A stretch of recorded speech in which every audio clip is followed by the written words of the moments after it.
En este vídeo vamos a configurar la escena para el render final.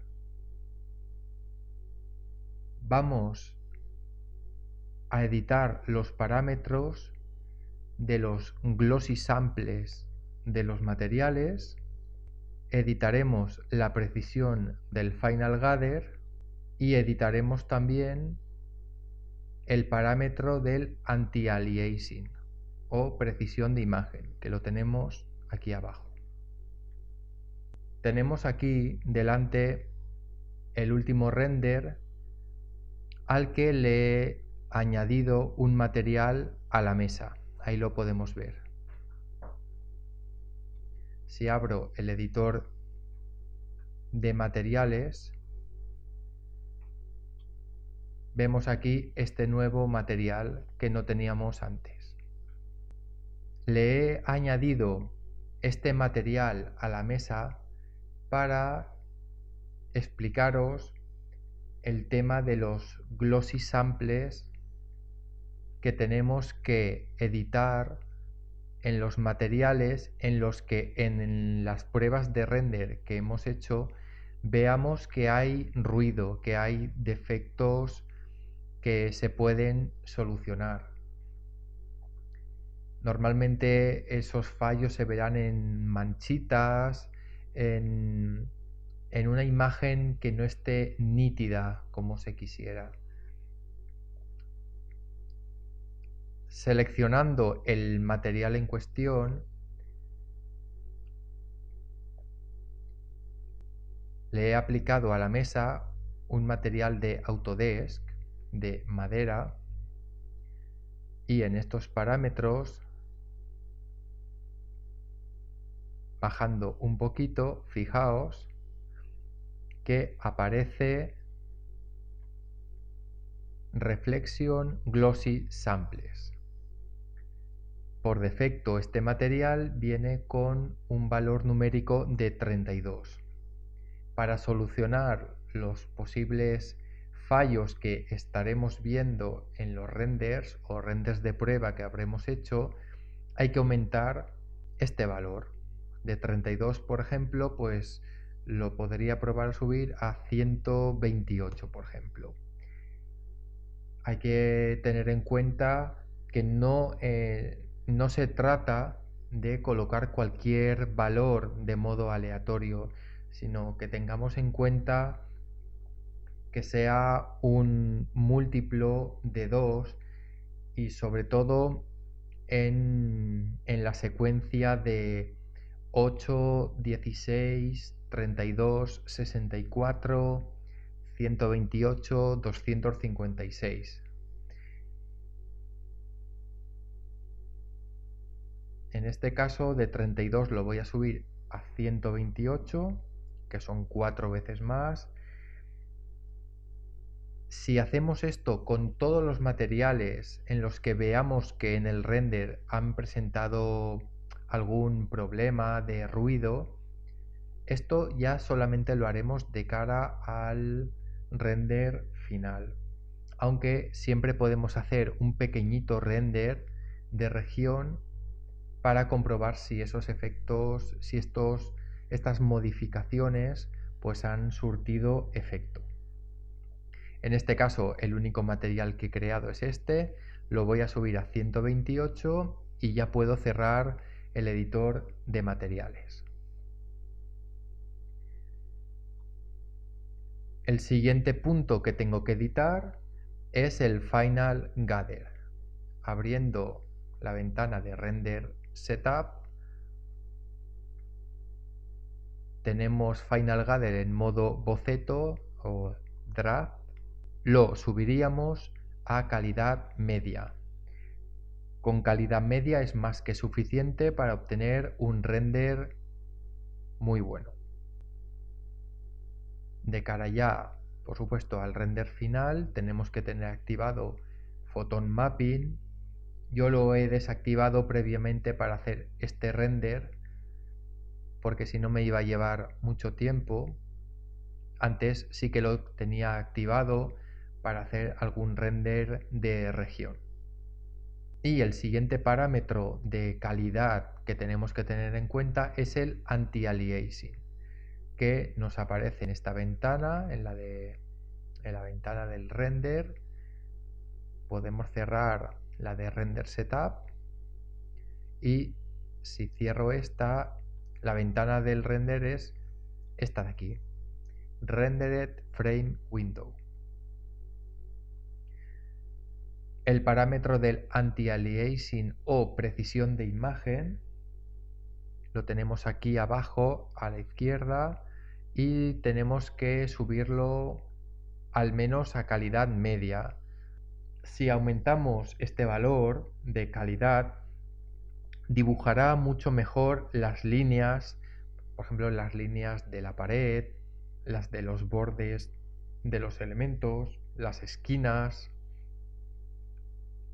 y no se verán líneas escalonadas o pixeladas. El anti-aliasing puede solucionar los problemas de pérdida de calidad. Las líneas se verán bien, mejorando la definición, pero siempre a costa de tiempo de render. Podemos dejarlo en calidad media, incluso si disponéis de tiempo para hacer ese render, lo podréis subir a calidad alta.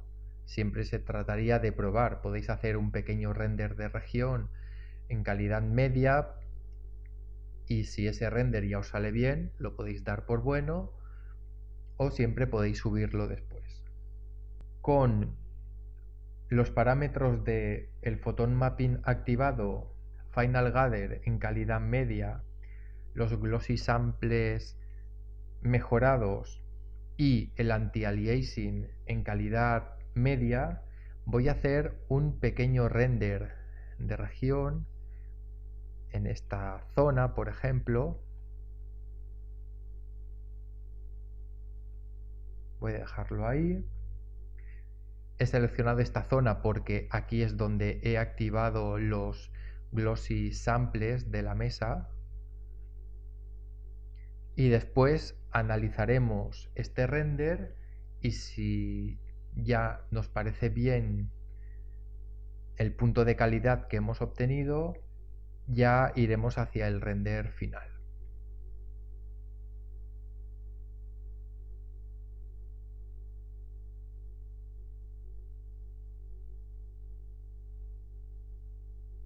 De los últimos parámetros que tenemos que tener en cuenta antes del render final es, abriendo render setup,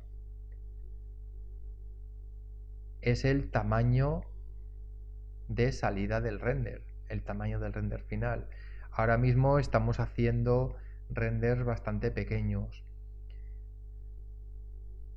Voy a ampliar el ancho de la imagen final de 600, lo voy a ampliar a 1000 y teniendo este candado activado me aseguro de que cuando le dé a Enter la altura de la imagen aumentará en proporción al ancho.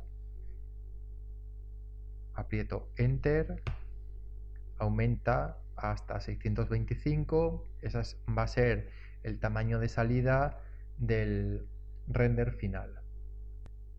Ya tenemos aquí el render de región, le ha llevado un buen rato, prácticamente le ha llevado una media hora hacer este render. Podemos apreciar la notable diferencia entre el área que se ha renderizado con unos parámetros básicos y esta zona con unos parámetros ya de calidad notables. Se puede apreciar en el borde de este objeto decorativo como por aquí sí que aparece bastante recortado, pero sin embargo aquí dentro del render está perfectamente definido, está muy bien. Esta zona de sombras rebotadas, la verdad es que está bastante bien. Fijaos cómo se aprecian los detalles. Así pues, las líneas que antes estaban desdibujadas ahora aparecen muy bien definidas. y los píxeles tienen una total continuidad, no como aquí, por ejemplo, que se ve que como están bastante recortados. Así pues, ya damos por bueno todos los parámetros de calidad. El siguiente render ya será el final. Voy a cerrar esta ventana. Primero voy a dejar ya aquí marcado la opción de que nos renderice ya la vista completa. Voy a cerrar aquí.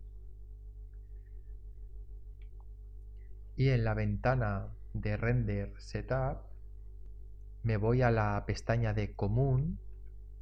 Aquí tenemos las dimensiones finales del render.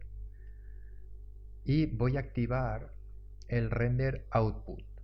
Es decir, le voy a decir a 3D Max que enseguida que se termine de renderizar la escena, me la guarde en un archivo.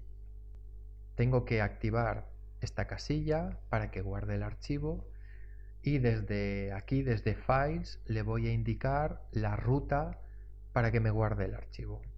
Vale, tenemos la ventana, le voy a llamar render final. Ok, lo voy a diferenciar porque aquí tengo ya bastantes renders que he hecho antes. El formato del archivo final va a ser formato TIFF. Aquí está. Y haciendo clic sobre esta ventana donde ponemos el nombre, se activa esta pestaña de la izquierda, Setup, la cual tenemos que abrir.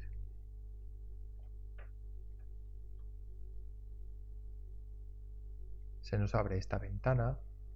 El formato TIFF es un formato de imagen sin compresión, en el cual no hay pérdida de información, no así como en otros archivos de imagen, por ejemplo JPG, donde sí que es notable la pérdida de información.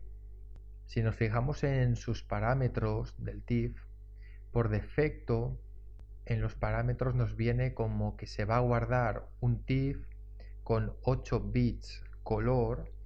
Esto significa que cada píxel de la imagen contiene 8 bits de información.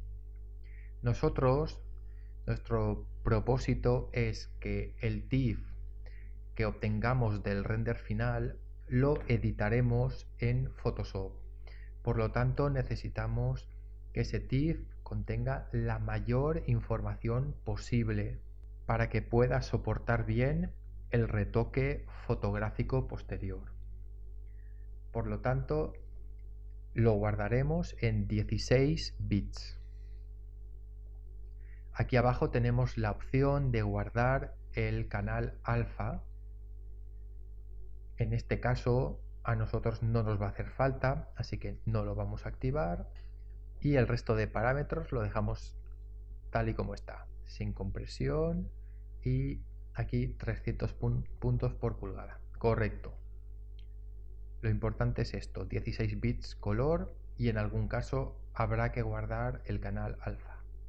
Le digo OK y aquí fuera le vuelvo a decir OK. Aquí en Render Setup vemos que se ha guardado la ruta donde se guardará ese TIFF. Por lo tanto, ya tenemos todos los parámetros de calidad colocados. Volvemos a guardar el archivo para que se nos guarde todo este trabajo final que hemos hecho. Guardamos y empezamos ya el render final. Posteriormente, este TIFF lo editaremos en Photoshop, pero eso será en otro vídeo.